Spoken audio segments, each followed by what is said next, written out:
Hi, my name is Mendy Levertov. And my name is Gilad Bogner, and this is the High Energy Judaism Podcast, where we attempt to give you spiritual energy and divine wisdom through the vehicle of a Kabbalistic read on the Torah portion. We're excited for this next episode. Beautiful. Are you excited? I said we're up. excited, but I'm asking if we're excited. Fired up. This week's Torah portion, we are going to get into, as is the tradition, a Torah portion which looks like an amalgamation of stuff that actually is. Do we have an overarching theme? We're going to find an overarching theme, but really the Torah portion is called Pinchas, not Pinchat.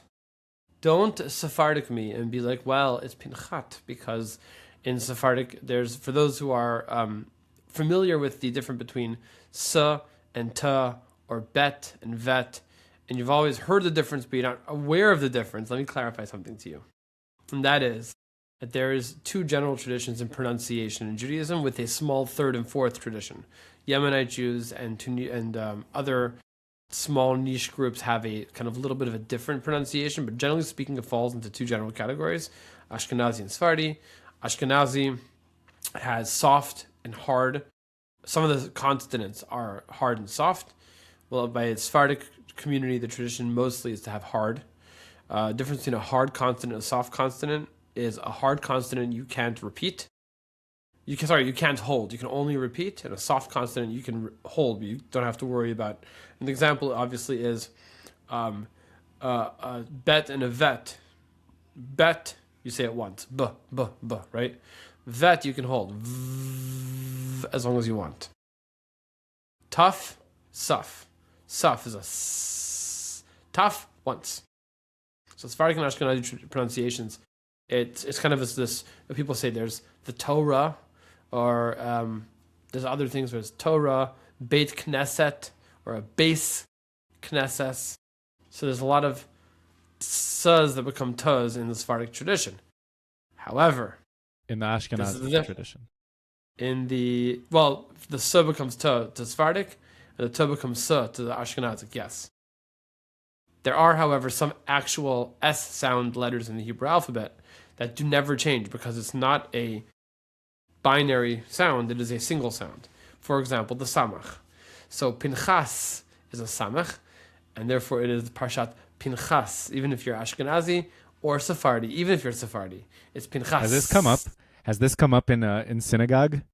Where Yes. where someone's been like, "Hey, do you mean Pinchat?" And you're like, no. Definitely not. Not only has come up, the real challenge when you have someone who's trying to be, because you have the reverse also. You have a tet. The letter tet doesn't become a sa, because it's just a single sound. So you have like people, they'll be like, I'm trying to think. You have a talit. So the first letter is a tet, which is a hard sound always. And the last letter is one of those, it's a tuf or a suf, it's a two. So the Ashkenazi will say talis, Sephardi will say talit. But somebody who is trying to be over Ashkenazi will say asalis, which is not a word, because the first letter I have yet to hear that one. So it's usually done in jest, but I have heard people trying to overcompensate. It's not. It's just a matter of it's also in your head. When you're trying to translate from one to the other, you naturally switch over. That's why I brought this whole thing up, because I was like Pinchas, and I'm like Pinchas, Pinchat, no, never Pinchat. Now I figured we'll just talk it through to be able to make sense of the situation. What I will point out, by the way, and this is interesting, is that the Yemenite Jews have retained soft and hard sounds for more letters that the Ashkenazi don't even have. Yeah, like There are those who will tell you, like het and chet. Or so stuff like het that. and no, so that's different. I'll explain that in a second. But what are you thinking of? There's another one. For that the Yemenite Jews have preserved. Correct. Ein and Gimel. Ein and Like there's ein, and they'll sometimes even go as far as making it sound like a gimel, which is why Aza in Hebrew is Gaza in English. Let me go through them. Don't tell me. What's Give it the to me. blessing on the wine? Wine. Geffen. How did the Yemenites say it? Gaffen. Bore priha jafen. A Jaffen. Okay. Yeah, you've heard this many times. Okay. What is that? That is a soft gimel. Yeah. Jafen. Yeah. G, single sound. Dalid and Thalid. Dalid in Hebrew, everyone says Hebrew does not have a TH sound, but it does. It does. Valid. Thalid. Thalid. Or a hard Dalid is Dalid. So the Ashkenazis basically dropped a bunch of softs, and the Sephardim are like, well, we'll just drop the rest. Interesting. Okay. Over the time. It's happened over time. What you pointed out about ayin and aleph and ayin, which is in the throat, het, which is with the throat sound, and chaf, which is a mouth sound, a palate sound. There is a difference. That's why you end up with a situation where you have multiple sounds in the Hebrew alphabet that seem to be very similar. Mm-hmm. Like aleph and ayin both sound like a, but they're not actually. Aleph is supposed to come from the top of the mouth, or from like the opening of the mouth, and ayin is like ayin, it's in the throat somehow. I'm not very good at saying it. Het is from the throat, same place, but chaf is from the top, I think. Reish, the R sound, the R sound. Yeah. So this is one that everyone really knows because it is common not just to Hebrew, it is common to many languages: Spanish, English, Hebrew. I think in the dialects of Spanish as well, there's different places where you put the R sound.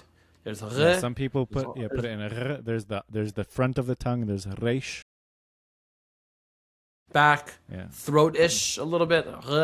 So depending on what kind in Hebrew, and the reason why it's interesting is because one of the forms of learning in Torah study of gematria, one of the forms that we relate letters to each other, is sounds that come from the same area of the vocal complex will be they're almost like interchangeable.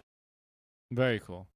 So an ayin and a aleph and a ches, I want to say, het, are all from the throat. And because they are all from the throat, therefore there's even like when Aramaic takes letters and moves them, Zayin and Dalet are both top of the palate, front top teeth essentially. Therefore, in Hebrew, Zahav in Aramaic becomes Dahav. Yeah, which it would so there's also a thing with taf and shin being interchangeable in Aramaic, correct? Where leshanen is matnitin. Yes. And but I don't know if it's related to where it's in the mouth. It could be it is though. It does. It sounds like it's related somewhat because shin is a tooth sound, and a tuf is definitely near the front. There's an interesting guy I think you would like to see. He does a lot of Instagram content. He's an Israeli American guy, lives in Israel, and he like deciphers origins of words in modern Hebrew and their connection to ancient Hebrew. I've seen one of them, and one of them is it could be it's the same guy, mm-hmm. and it could be it's a different guy. But one of them I've seen, I'm just like that is not impressed. No, I'm not impressed because it's very sloppy. If it's the guy you're talking about, I've seen a few. I don't think it is. I've seen it's sloppy based on Jewish tradition, where you read Jewish tradition, you know like the context of where these words and these letters came from. It's like, yeah, it's sloppy based on once you know context. Like these like relations are like, it sounds like certain people who have these like conspiracy. They're like, did you know that whatever it's all related? And you're just like, that's not. So no, I have a feeling it wasn't this guy. I have a feeling it wasn't this guy because this guy he'll talk to you about like why is it that only in Hebrew or only in a few languages where you have in English Spain and in Spanish España and like you have relatively similar names, why are we calling it Sfarad? And why is it Tzarfat for us and why is it France and Francais and like and all of these other like things, and he'll talk about like where those words first showed up and how they came to be. Like Sfarad, for example, Tzarfat, for example, is an accent. Right. But they're like all these little things. He also talks about how letters may like because even in the modern era Hebrew, since Hebrew came back, made a big comeback. So since that happened, the accent of the average Hebrew speaker continues to evolve. Whereas the average Tel Avivi guy in 1950, he would speak with a reish. His shin would be long, which was very influenced by European talk. And now you have people speaking with the reish mostly from the back of the mouth, and the het is almost disappearing in Israel. So he talks about like what accents may have sounded like in biblical times. Oh, that's great. Based on like the few preserved languages that are still spoken in the region. Smoking. Like he spoke. What did I say? Smoking. They're smoking in the region. They're smoking in the region. So like he says that a shin very may well have been pronounced with the tongue out through your teeth on the side of your mouth, which is like an interesting thing to think of, that Israel or something like that. But it was very cool. Really? Like, yeah, like it's very, so and he gives you the background, and he might be talking out of his tush, but no, I'm again, I just know the one guy that I watched, and I was like, some of it I'm like, great, but this sounds a lot more sophisticated and a lot more interesting. I'll send you his profile. I think he's actually very a friend of my interesting. sister's. Yeah. Now we have to like him. Okay. What can we do? Yeah. But what's interesting is that there's because there is challenges when it comes to like you think you know how it sounds, but based on like how you're supposed to know. So sometimes you have like things that rhyme, and based on rhythm, you're like, oh, that actually rhymes better if it's pronounced in a little bit of a different way. Or actually, there's a time there was a civil war, Jewish civil war, and the tribe of Ephraim was basically massacred because, well, whenever they crossed into the wrong side of the territory, and that was because there was a word they couldn't pronounce shin or sin correctly. I forget which one was the problem. This is in Melachim during this. Yeah. This is. I'm about to get there, and this is actually it's like biblical times, like way. So in other words, but there's a conversation of pronunciation. We were able to say, oh, okay, now we know that shin and sin are significantly different. Yes. Sounds to the point, and that there were different accents in different tribes. By the way, it's a cool concept. And there were lisps that they couldn't say it properly. Yeah. Right. They couldn't get the word out correctly, even though they knew that what you were testing for. Yes. Right. They weren't stupid, and they're like, say that it was shibolet or siboleth, and they will say the word, right? Yeah, I'm pretty sure. And it's like say it, and you're like, and like they got you, or not, or you're the right guy. It's interesting that you brought that up because I'm about to get there. I remember it from when I learned it in high school. But I've recently picked up a new podcast that I do want to shout out because it's an excellent podcast. It's a Tanakh study by Rabbi Gad Bishi. I don't know where he is in the world and if he sees this. He literally reads the pasuk and gives a translation, and very occasionally will put in, like, if there needs to be clarification because it's not a coherent sentence, he'll bring in like a parshan that he's quoting. But he literally just runs through his stories. So I just started listening this week to Sefer Melachim, and it's really accessible and really great stuff. How fast does it go? 20-minute episodes. Each episode is one parak. Oh, that's great. Excellent. Literally just reads the text. Right. Yeah, just reads the text, gives you a little bit of context. Like he'll say like this would seem weird to us, and we'll see in the next pasuk why, and then like it'll go in, and like that's really, as far as the commentary goes, perfect. Amazing. Yeah, that's cool. That's very cool. So Parashat Pinchas. This Torah portion. So I was actually, as I was thinking about this parasha, I'm thinking to myself, because we're trying to create an underlying theme, something to carry us through the entire piece to understand like what is going on. And in a certain sense, I mean, there's a lot of things that are going on over here. I'll give you my theory, and then I'll give you a more maybe realistic spiritual theory. My theory is that, as we know, we're towards the end of the Jewish journey in Israel, in the desert. They're arriving towards the land of Israel. Aaron passed away already. Miriam passed away already. Moshe was told he's going to pass away. We're heading towards basically the end of the narrative. Mm-hmm. Mind you, we're still a full book away from the actual end of the narrative, because the final book of Devarim, Deuteronomy, goes through Moses' last speech, which is 40 days long. It's the longest speech we have I think that exists in the human filibuster era. He Probably. spoke, and I'm sure he took breaks every day. It wasn't like straight, but it was 40 days. Every day they would get up and they'd gather, and he'd continue his sermon. So really now we're in the end of the journey. As we're getting close, we're already at the edge of the land of Israel. We're prepared to embark on the land, and now there's a lot of things that have to happen, and a lot of the things that have to happen are about transition. Transition between physical and spiritual, transition between generations. We're going to see. It's interesting. It's a very Moshe to Joshua transition. There's a little bit of everything in this parsha, but I think that the theme of the parsha, the Torah portion, could be transition. And then there's a spiritual understanding, which is that Pinchas, who is the name the Torah portion is named after, he is given a reward at the very, very beginning of the Torah portion, a fascinating reward for what he did at the end of last Torah portion, which if you probably missed it if you didn't get all the way to the end, he killed a prince of Israel for desecrating God's name in public, and he gets rewarded for it. Okay. Pinchas, we have a tradition, is the same person as Elijah the prophet. It's the same person, either the same soul, but most understandings is actually the same human being, and he just As Elijah the prophet. moved into correct. Now, which is why we make a quote during the Brit Milah, the circumcision. We say Pinchas ben Elazar ben Aaron HaKohen, Yeshivat Chamati.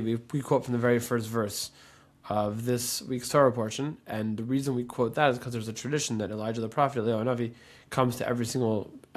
In addition to coming to every Passover Seder, he also comes to every single circumcision, every single bris. That was actually a punishment for him. It's a good thing for us, but he tells God, the Jewish people have abandoned their covenant. And God says, keep my people out of your mouth. Don't say that.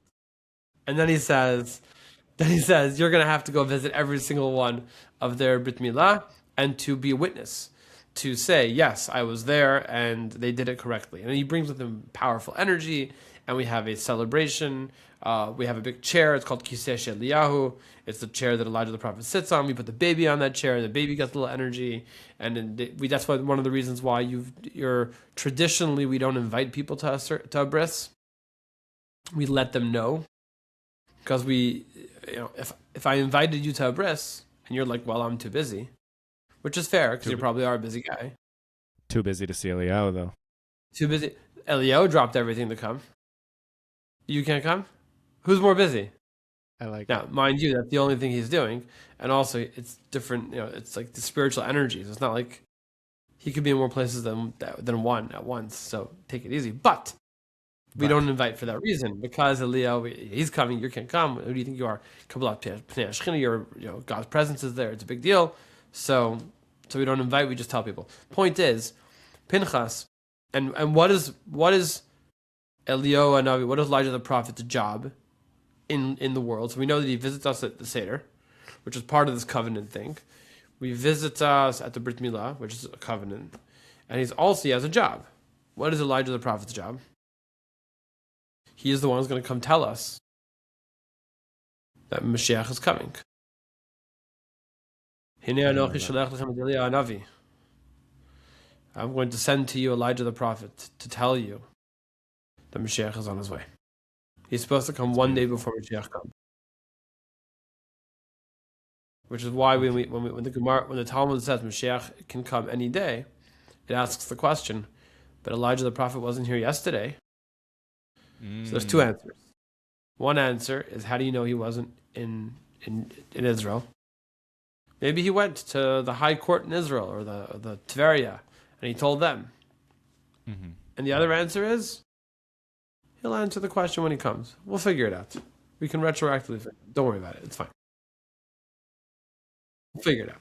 So Pinchas is the energy of Mashiach. Pinchas, Elijah's Mashiach. So it's a Mashiach spirit. Pinchas's thing is that he reconnects the Jewish people with God. He resets. Again, every time that we have this situation where there's a real tragedy, there's something or someone that resets. We had it in Parashat Chukat. where the Jewish people, after Aaron passes away, they run away and then they reset, and then from then on forward, it's driving straight towards Israel. Obviously, they got clogged up last week, in where they had this the whole where Bilam cursed them, and then when they got distracted by the women of Midian and Moab. But again, there's always a reset, and this is a reset. And so Pinchas being Mashiach energy with a reset is very, very powerful. And it feeds into the rest of the Torah portion, which is this like spiritual rejoining energy. So it's a transition, it's a rejoining, it's a knitting together. It's a energy of peace, an energy of coming back together. Okay. Which is interesting. Okay. So we start off the Torah portion with Pinchas. Pinchas is given a gift. He's given a reward. He becomes now a Kohen. He's the only human being in the world that becomes Kohen, a priest, out of line. What do I mean out of line? Aaron, he is technically Aaron's grandson. However, the rule was that Aaron's children and grandchildren that were already named and were the ones who became the priests, and the ones who will be born to them afterwards. The ones who were already born did not become Kohanim. Pinchas had already been born at the time of going out of Egypt. The fact that he didn't die in the big dying off in the desert means he was probably under 20 years old at the time of the spies. So he now is, less than 60. That we know for sure. But he was already alive. So he's over. He's definitely less than 60, but not younger than 40, essentially. And he was not a Kohen. He was already alive. And until this point. Up until this point. And then he gets upgraded to Kohen and becomes God's. He gets included in the Kohen energy. What's interesting is that it mentions his yichut, which is yichus, I should say, which is his lineage, and it says he's Pinchas, the son of Elazar, the son of Aaron HaKohen. Pinchas, yeah, and all the commentators jump in and ask, why is it so important? Tell this to us. Rashi himself comments, and one of the interesting things is that Pinchas's other grandfather from his mother's side was Yitro, was Jethro, his mother's father or grandfather was Yitro, which is interesting. I mean, and essentially, the people look at Pinchas and they say, "We see that you are a zealot. We see that you killed someone in God's name. But did you kill him because you really care about God? Or did you kill him because you're just a cruel person and you like being violent?"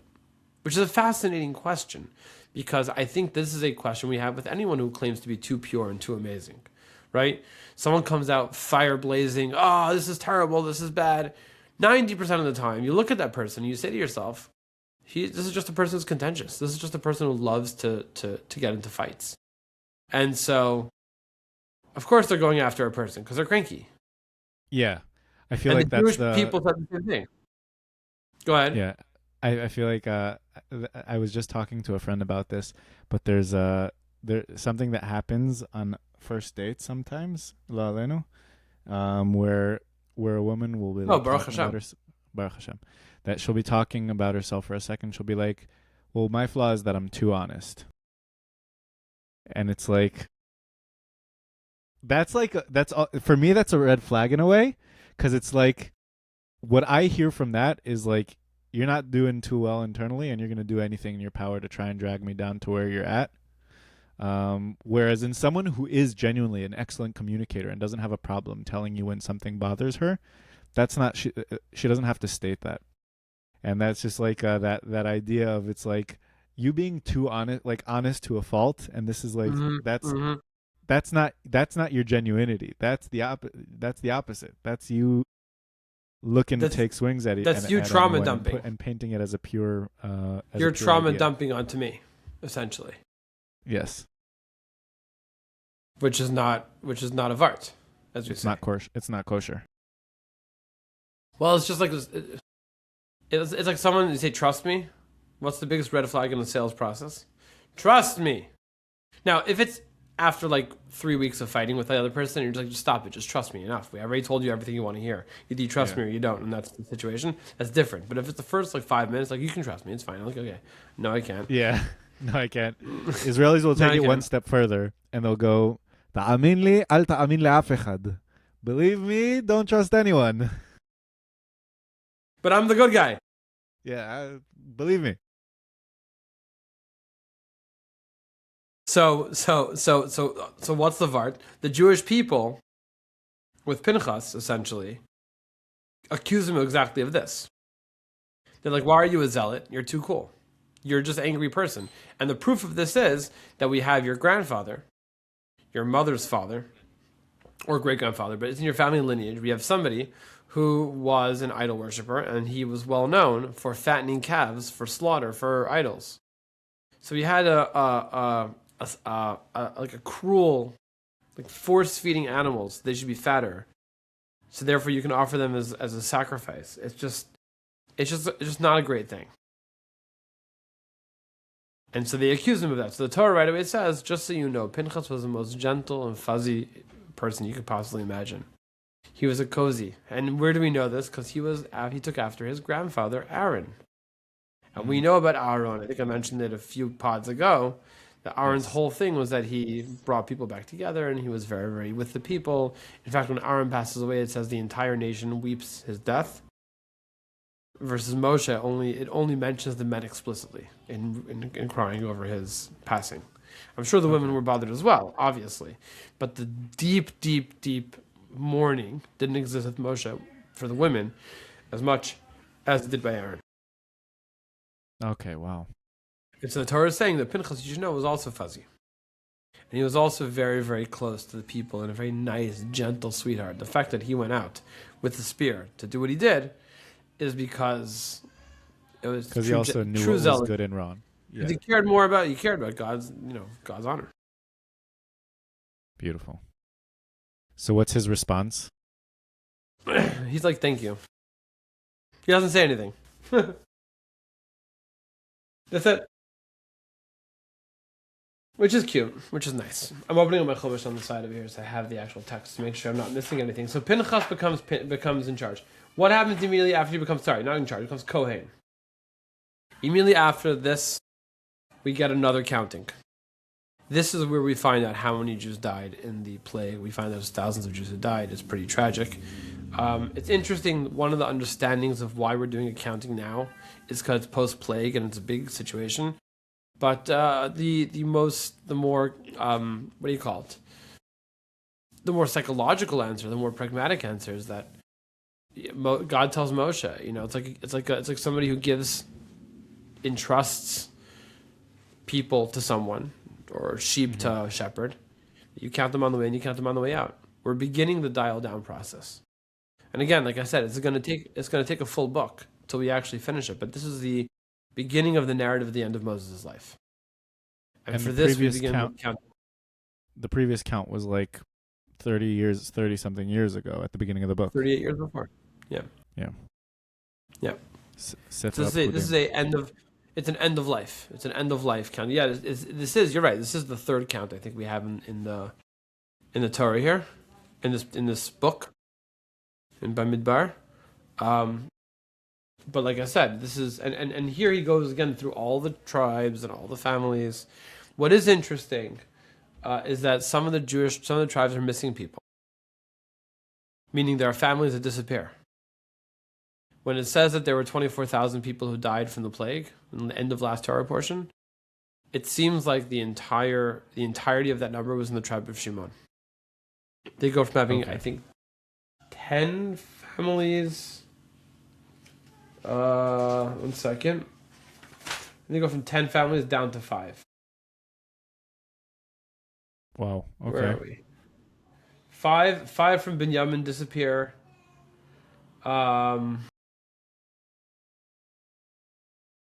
Shimon loses 1. There's 7 missing total. And Rashi goes to the commentary. Again, it's I'm not going to the exact which ones are missing because there's also an argument. But they're disappearing. There's some tribes disappear. if you go into a classical Torah text, the Bible text, a lot of them have charts, and they track the three different, and you see how many tribes went up, tribes went down. It's interesting. You begin to see the shifting demographics. That there's one of the traditions that we have is that there's never going to be a complete loss of any one of the tribes, which is why it's a fascinating conversation about where all the tribes are today. Right? Because you've heard about the 10 lost tribes.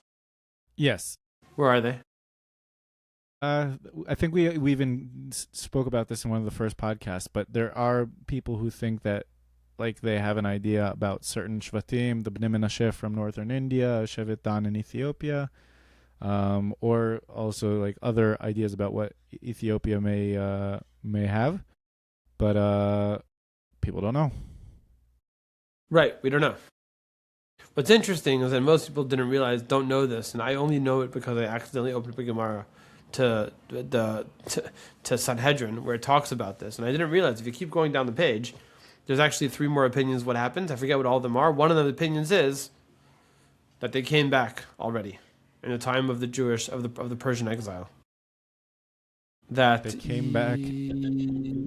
Yeah, I think that they're already amongst us.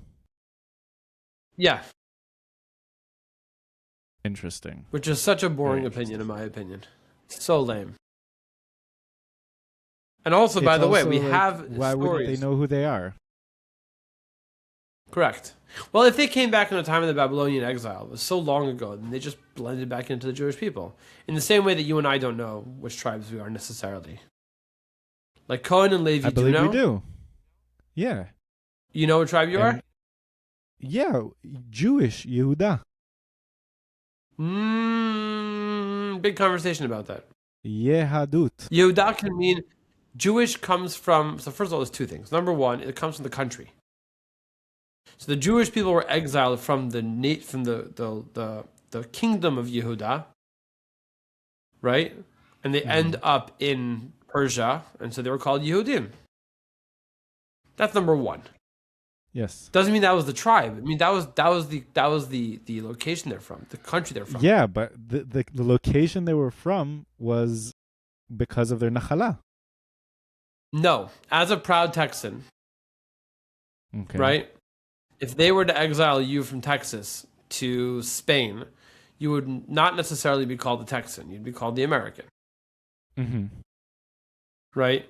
And the same way that we have, a New York Jew isn't necessarily called a New Yorker outside of the States. It's internally that you have these special unique differentiations.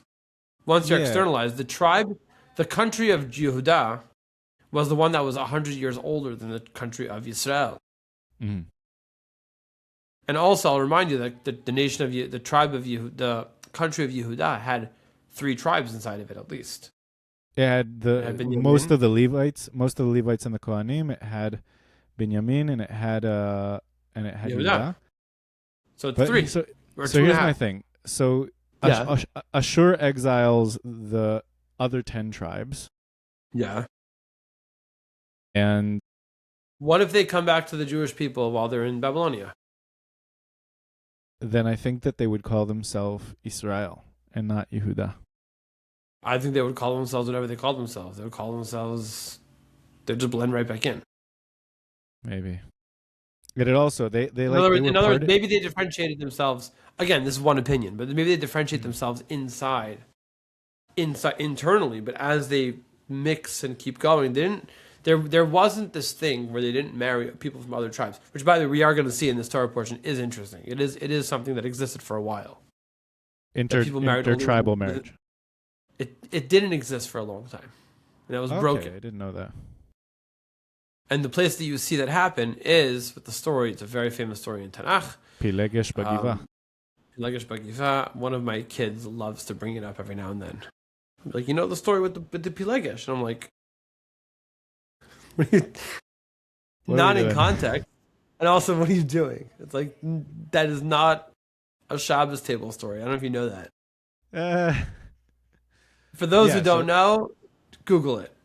Yeah, but eventually what ends up happening is there are very few men from Shevet Binyamin left, so there's like kind of... And none of the women and kids. And none of the women and kids.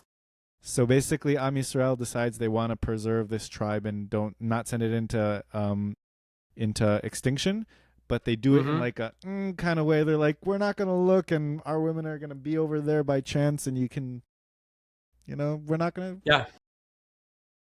Because they made an oath that they're not going to let any of them marry.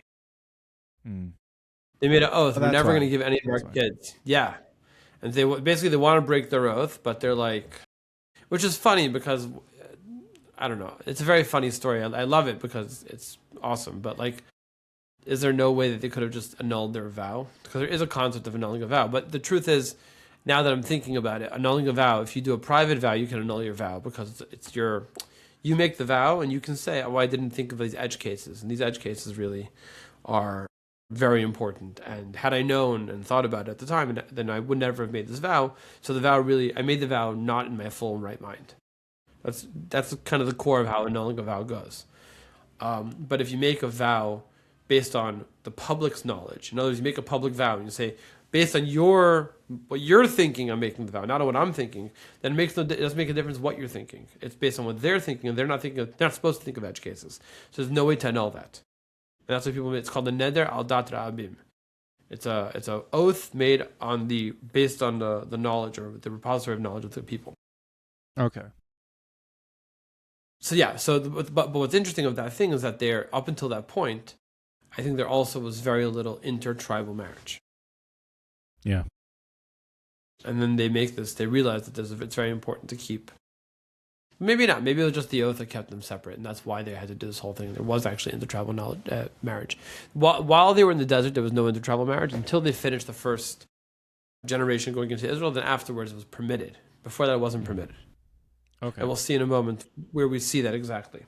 So they do this entire countdown. They count all the Jewish people, and there's a lot of them. It's wonderful. And then we get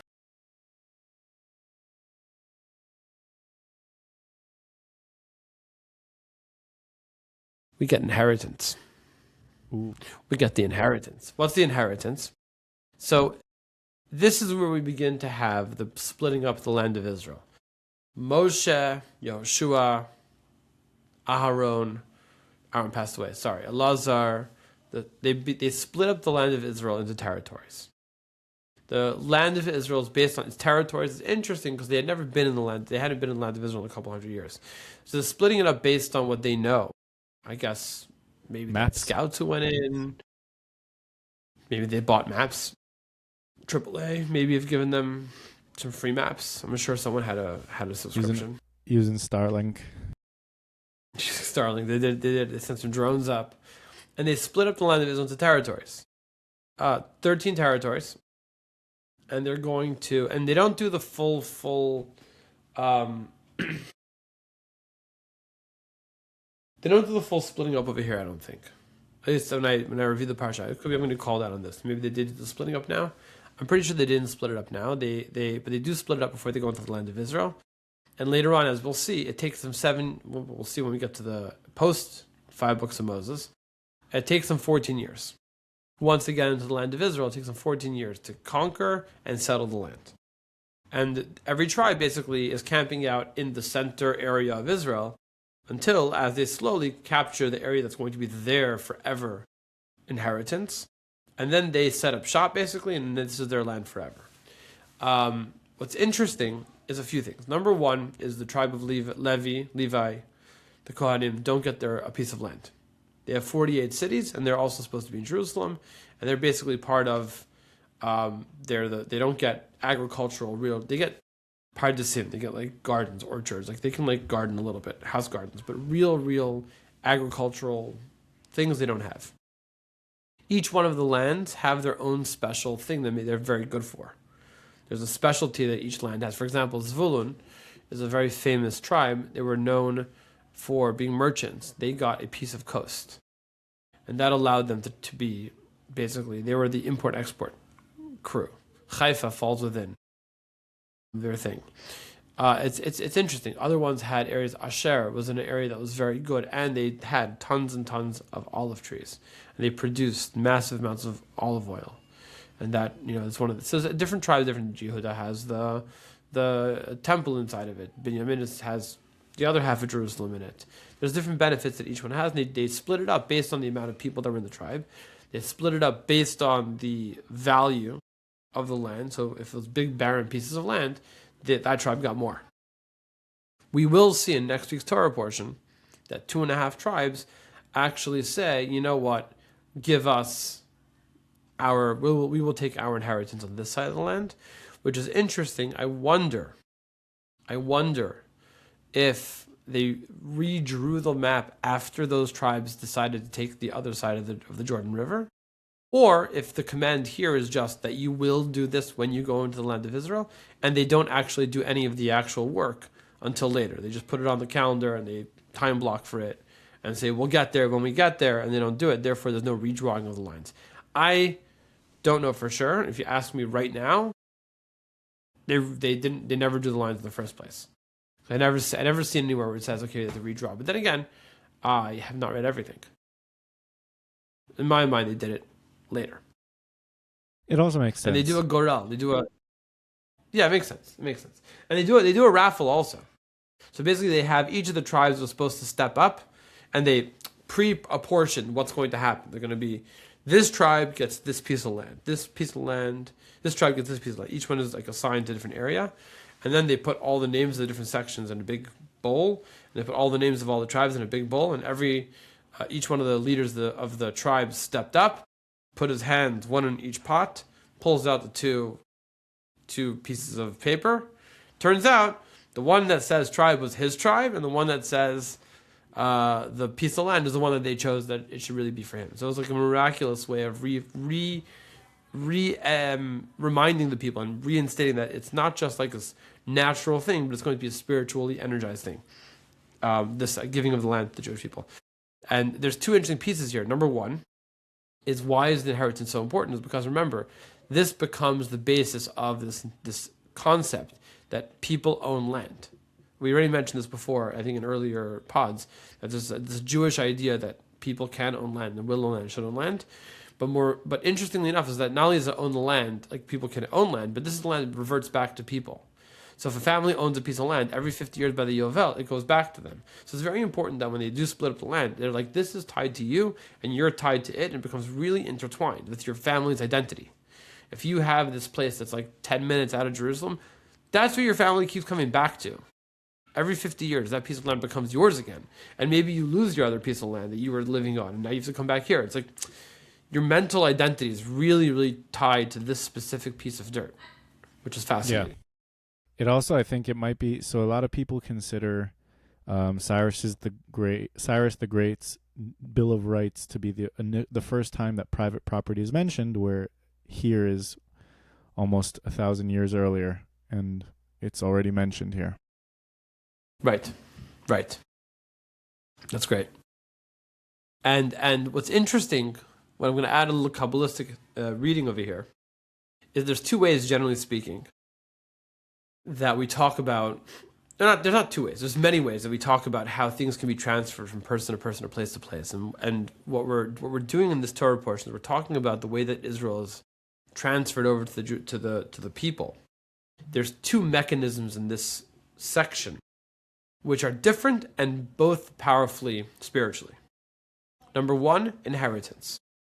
The fact that the land is an inheritance. We talk about the Torah being an inheritance for the Jewish people. A Yerusha, a Morasha. Inheritance is very powerful because inheritance is something which you don't do anything for. You inherit because the person who you were inheriting from died. Mm-hmm. There's also no mechanism that you have. There's no legal mechanism that you have to do to inherit.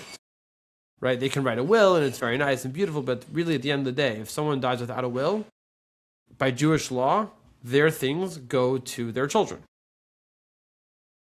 And it happens automatically, instantaneously, without a break in ownership. And you don't have to be a certain age. If I'm going to sell something to a child or buy something from a child, there's conversation in Jewish law as to when that actually works halachically. Because can a kid really sell you something? Is he really giving it away to you? Can they relinquish ownership? They're not an adult, right? Versus inheritance, it doesn't make a difference how old the child is or the person inheriting is, the brother, the child. That child receives the inheritance as long as they're alive and breathing, basically. which is a very powerful thing. So the Torah belongs to every Jew, no matter what age, no matter what stage, no matter if you're an adult or a child spiritually, no matter if you're fully conscious or just barely conscious. You're 100%. The Torah belongs to you, and fully 100. And you don't have to do anything to receive it. We talk about the Torah being a gift from God. We talk about the Torah being like God gave us the Torah. There's a kinyan Torah where you require the Torah. But remember, the Torah is all mainly a Yerusha. It's an inheritance, which means it's yours. It belongs to you. It's all yours. Which is very, very powerful. Yeah. And it means that's one of the rationales that I think we speak about being. Go ahead. No. Finish your sentence. I was going to say this is one of the rationales people talk about, why Chabad rabbis and rabbis go out and do what they do.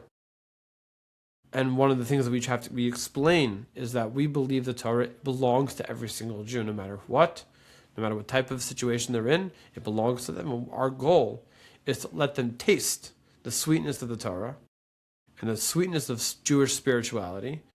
And obviously, I'm of the opinion that if you do taste it, you're probably going to get addicted to it, like all good things. But the idea is that it belongs to the person. You're not selling them. You're not proselytizing. You're not trying to convince them that you should come into the tent. They're in the tent. It belongs to them. It's just going to somebody that has a massive treasure, a massive trust fund. Really, that's what it is. It's a trust fund.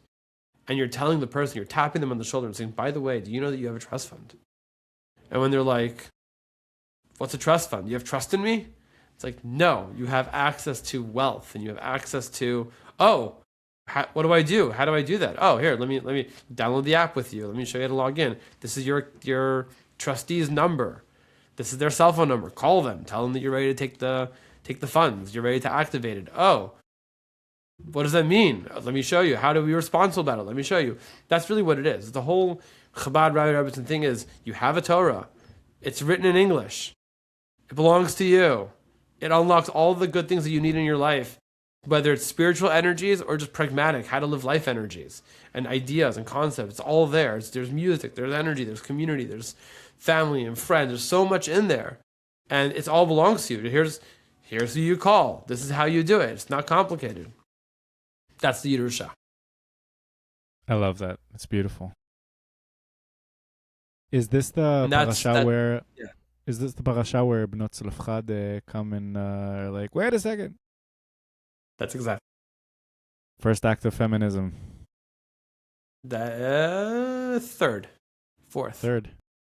What are they? Sure, Miriam. 4. Come on. Act of feminism, but in the name of like women's rights. I don't like. Okay. Well, Miriam sings with the women. She leads the women separately from Moshe as a separate women's experience. So I think this is the first time that... That's the name of equality, not in the name of... I hear what you're saying. It's like a legislative move because it's what they do is they change the law, not only for themselves, but for all women in their predicament forever. Go ahead. Elaborate. So 5 young women come to Moshe. By the way, I don't remember. I don't remember all their names. I know Noah is one of them, which is the first time we hear that name in the Torah. So it's a very popular Israeli name. So if you ever meet a girl from Israel named Noah, then you know where that's from. They come up to Moshe and they say, "This is very nice that you're going to drop the map and you're going to divide it. But even though Judaism is passed down through the mother, the tribehood is passed down there through the father." And our father passed away. We actually covered his passing a few portions ago. It's a controversial passing. He cuts down trees on Shabbat. Some people say that he gathers wood on Shabbat. Some say it was to show people that the rule of God still exists even after Chet HaMeraglim. And some people say he just sinned. Anyhow, he gets executed. And his daughters come up to Moshe and say, we don't have a father to collect a Yerusha for us, a Nachala, a will. We need you to pass one for us. And is it fair that we don't get any land in the land of Israel? That's the way they phrase it. And basically, from that point, Moshe's like, heard. Okay. If there are any other women as well, Wait, no. What does he do? He gives them a nachala. He asks God. He asks God. First things first. Which is, by the way, I think really powerful because first of all, it means that Moshe wasn't like, oh, you're right, I made a mistake. Girls get something. And also this idea that the nachala comes from God. It's not that it's like, oh, here's a system, because there is some stuff in the Torah where you say God says one thing, here's the system, but he doesn't explain every piece of it. And we, as the people, have to go into the text and figure out what is the correct way, the oral tradition, right? That is the point of the oral tradition. With this scenario, you could think to yourself, well, God was very it didn't say anything, it just says for guys. And Moshe's like, the girls also need a little something. But here he goes to God and says, what do you say? And God says, you're right. Let me add on a piece of information that you didn't know before or didn't exist before. Mm-hmm. And that is if a guy doesn't have boys as children, the girls get it. And in general, this whole idea of yes, that is a change. Okay. And what's interesting also in general is, the reason why at the time, and there's Kabbalistic readings on this, which we're not going to push through, but this idea that men received the inheritance, women didn't, part of it has to do with because they were all receiving inheritance it was mainly land, and it was all near each other. Women moved away to their husbands, wherever their husbands had their land, they moved away. And the minute that you start having, it just gets things very complicated. That's number one. And number two, men were the breadwinners.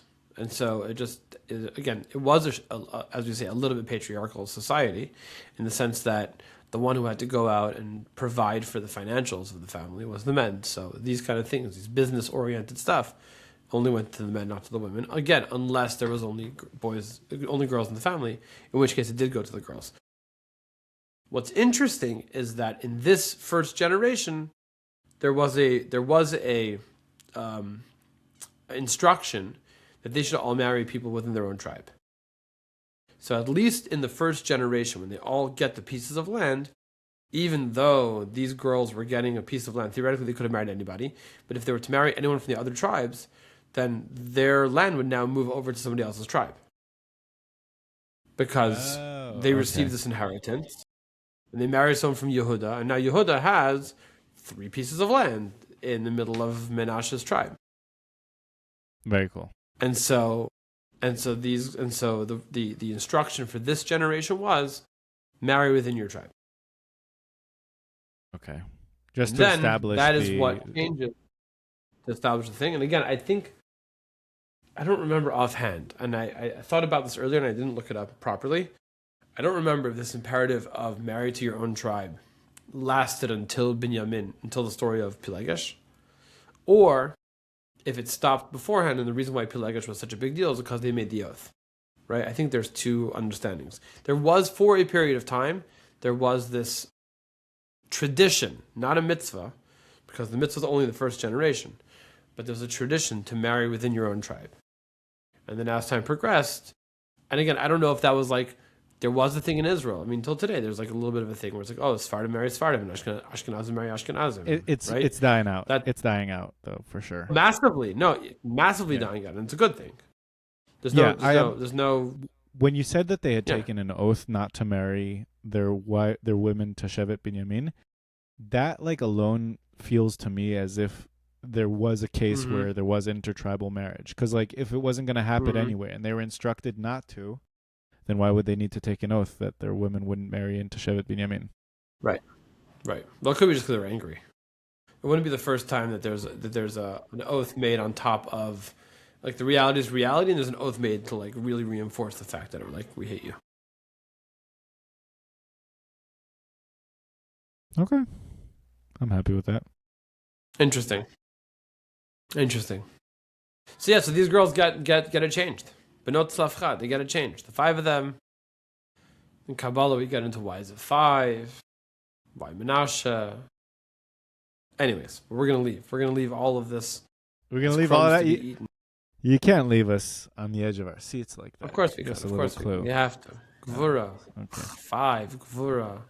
5 fingers in the left hand. Okay. So now, Moshe sees that the girls get their inheritance, and he says to himself, "Oh, maybe I should." Not oh, maybe. He's like, "Okay, we should talk to God about my legacy. What's going to happen?" So he brings it up to God, and he says, "Hey, do my sons are they going to become? Are they going to inherit me?" God tells Moshe, "No, no. Your inheritor, your successor is going to be Joshua. He is the one who served you, and he's the one who studied from you all the generations." And there's a just very very lightly, the question obviously comes up: what was Moshe thinking? He didn't know that Joshua was the right person for this. He's going to be the one that's going to transmit the Torah. He's going to be spiritually attuned. Joshua was there when Moshe got the Torah at Mount Sinai. Joshua camped at the very bottom of the mountain and didn't leave for the 40 days and 40 nights. To the point that he didn't even know the golden calf happened. He finds out after Moshe. He's probably the last Jew to find out.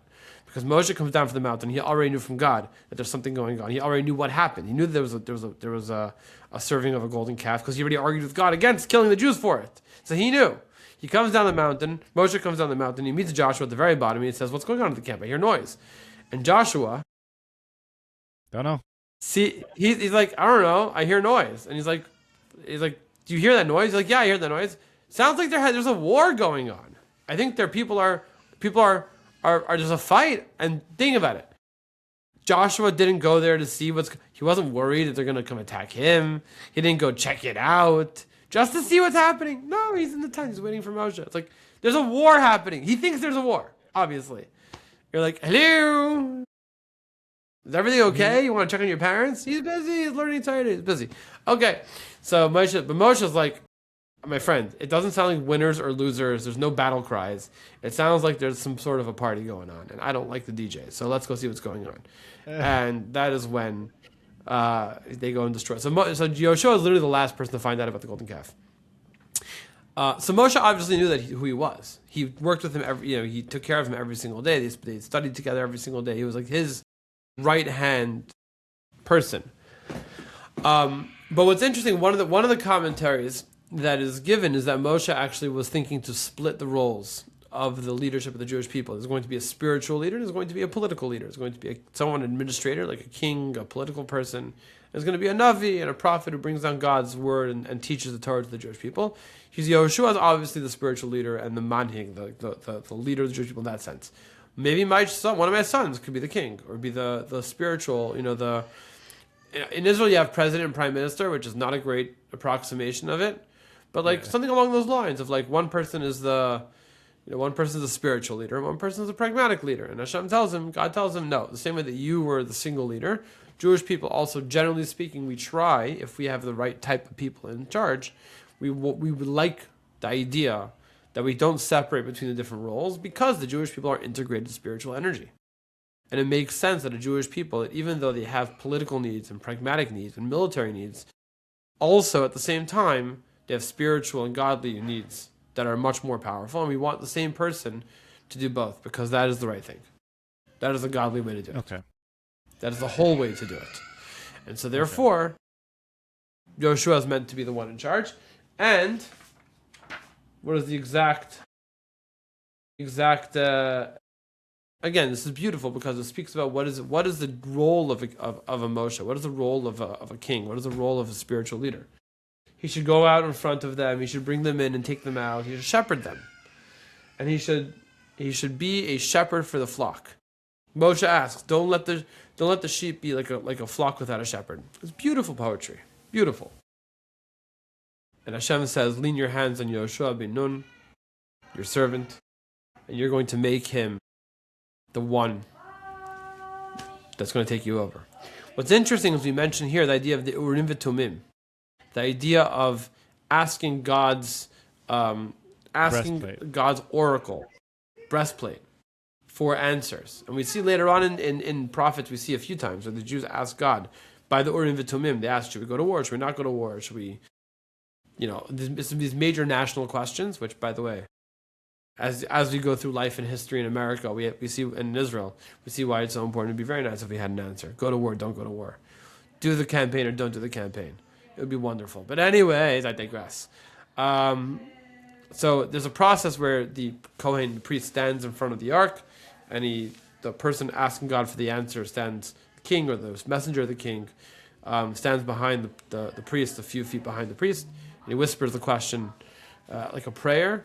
And then the breastplate, the letters in the breastplate, there were stones that were engraved with letters, and some of them light up. There's an argument in the commentary whether they physically lit up or if it was a prophetic kind of trance that the Kohen goes into and he sees them prophetically. Either way, he sees letters, and then he unscrambles the letters to have an answer. Yes, no, do this, do that, and different answers that we have. And we see it over here where Moshe, God tells Moshe that this king will be the one who is the one who basically, as a leader of the Jewish people, is the one who's meant to do this asking and requesting of God. The questions comes from him, and then he's answered through the Urim V'Tumim. And then, of course, God tells Moshe here, and then he tells him again later, that he makes sure that Yoshua, leads the Jewish people one day while you're still alive, so that way they don't think you're just, who's this guy who just came out of nowhere? No. Yes, he was Moshe's servant, but they're going to be like, you were so quiet before. Why did you never talk when Moshe was around? Well, there was the also final day before Moshe. There was a seemingly parallel person in the eye of the public, which was Kalev ben Yefuneh, who was Moshe's other student, and like they could have been like, how do we know? How do we know it's not him? How do we?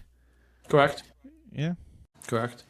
Although Kalev doesn't say Kalev was the one who camped at the bottom of the thing, but yeah, you're right. And there's other Elazar, who is the other high priest. Maybe the high priest takes over.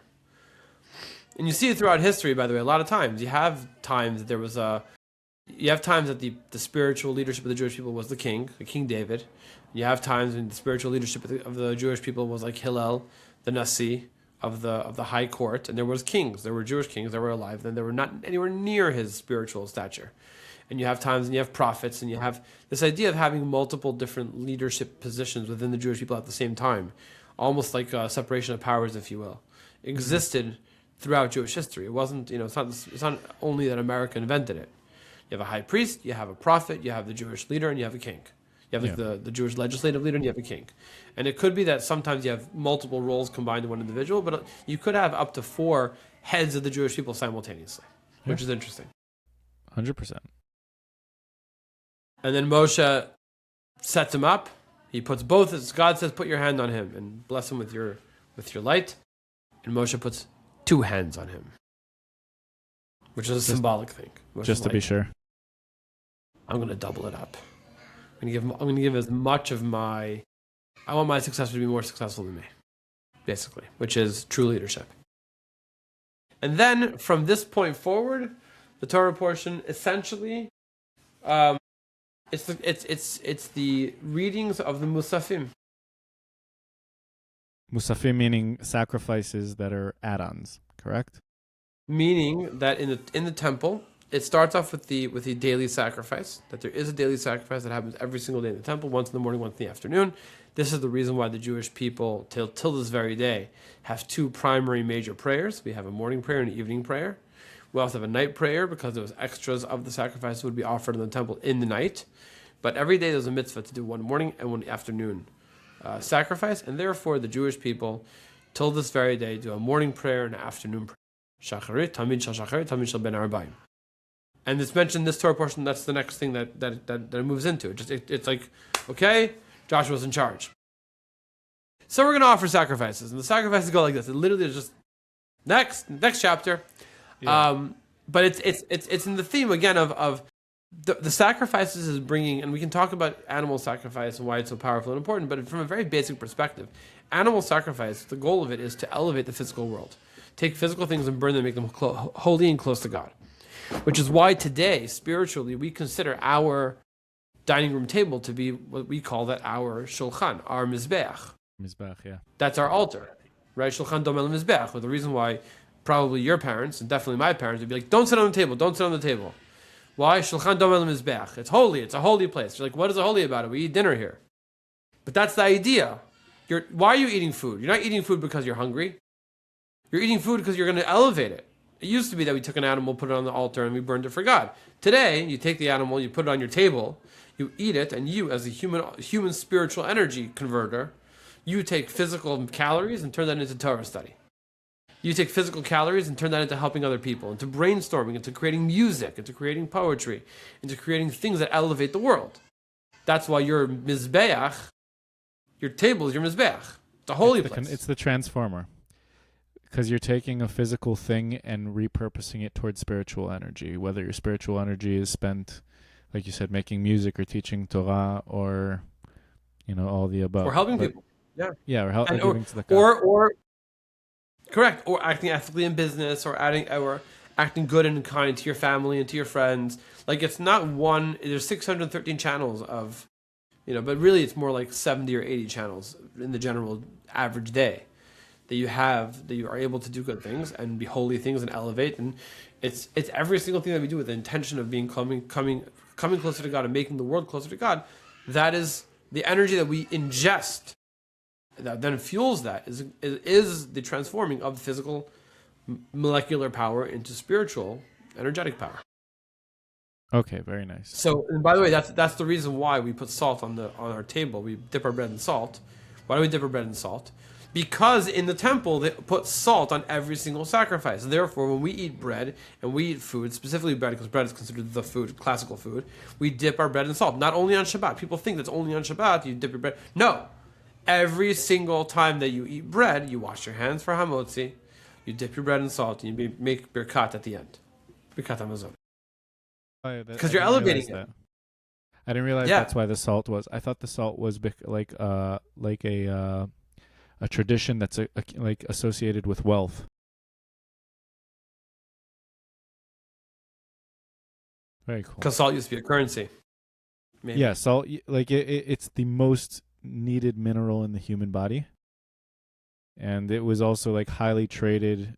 If you had salt at your table, like sitting in a little shaker, you were considered pretty well off. If you have the ability to not only acquire water and bread, but also salt, so that you can soak all that stuff up. Maybe I don't discount that. I like yours better. I like yours better. I'm saying I'm saying is the traditional. That's the one that's the reason why we put salt on it, because it's Domel Mizbech, and we're trying to replicate the experience as much as possible. So they put. Now you can ask me a question: why did they put salt on the sacrifices? And that goes back to the creation of the second day, when they split heaven and earth. Hashem split the waters, the upper waters and the lower waters. The lower waters have salt, and the lower waters complain, and they say, we're so far from God. And so God says, don't worry, we're going to put salt on the altar. So we're always going to be taking minerals from the ocean and putting it on the sacrifices, and it'll be part of the elevation, so that even the lower waters get elevated. Separate conversation is, what about rock salt? Does it count? Anyways, because it's not from the ocean. But the rabbis, it's funny, because Jewish law, halacha, talks about rock salt and sea salt and the differences in Jewish law when it comes to Shabbos cooking and stuff like we knew about this 1,000 years ago. So don't think we invented rock salt. No, we knew about it. But my point, coming back full circle, is that this idea of offering sacrifice is incredibly, incredibly powerful. This idea of offering sacrifice, in which it existed in the temple, and it is something which we do today in a different form. Same spiritual energy and same spiritual idea. And the rest of the Torah portion, after it talks about the daily sacrifice, it talks about the musaf, which is the extra sacrifice, which means that every holiday you have an extra elevation that happens on that day. Which is why we have an extra prayer. Mm-hmm. Go ahead. Every Shabbat, every Chag, Rosh Chodesh, no, or yes. Rosh Chodesh, yes, yeah. Rosh Chodesh, yes. The only Chag that we have one more on top of that is Yom Kippur. And that's because it's a whole different story. It's a fast day, and it has extra closing prayers. But it also has a musaf there as well. Yeah. So you have it has this extra prayer. Correct. Evening, morning, musaf, ne'ilah. Mincha ne'ilah, afternoon, evening. So there's usually morning, afternoon, night. Musaf adds as morning. It's morning extra. Musaf literally means extra. Morning extra, afternoon and night. And Yom Kippur, it's night, morning, extra, afternoon, and then closing prayer. But and that's how we close out Pinchas. That's the end of it. I wanted to ask you, if we were talking about Bnot Tzlofchad, and I remember learning in high school when we were studying Gemara. Don't ask me which Masechet, because I don't remember. But they were talking about the fact that women do not, הן לא חייבות kibud ava'em once they are married, because she can move a nachala and therefore no longer be committed to her household in her original state. And that's where we learn that kibud ava'ev is for a guy, it's a life thing, like you always kibud ava'em, and a woman davka answers first to her husband. Or first to her family, I would say. To her family. Yeah. To her family. No, but I will say that because, the language in the Gemara is she first answers to her husband. I agree with that. That is the language. The way it says it is basically, it really doesn't say that she answers to her husband. The language really, it says that she's no longer chayavet. Yeah.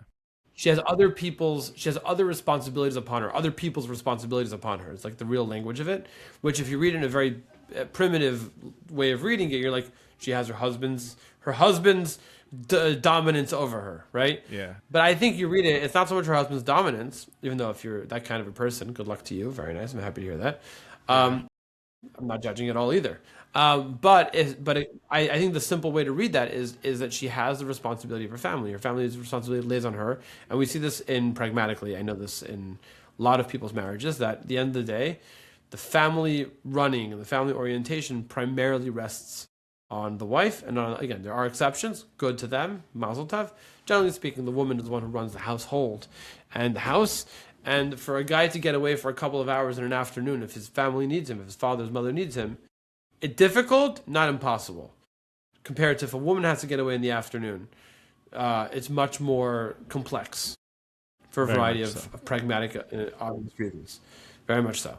So and that's a real thing. It comes from here. However, I will add that the reason I think that the Gemara, the Talmud says this is because it wants to let us know that if there's a situation, or like a lifetime or a lifestyle, in which the responsibilities are much more evenly distributed. Like today, I don't know if the kibuda ve'em of a woman is that much less than a man's in comparison to like 200 years ago.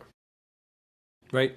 200 years ago, the kibuda ve'em the honoring your parents' responsibility for a guy would be like way up, and for a woman it would probably be way down. Now it's probably a lot closer to 50-50 because, yes, women can get away, and there's not so much, and there's a lot. Men are able to be home. They have time to be home. By the way, some of it also is logistically. Guys used to be on business trips half the time.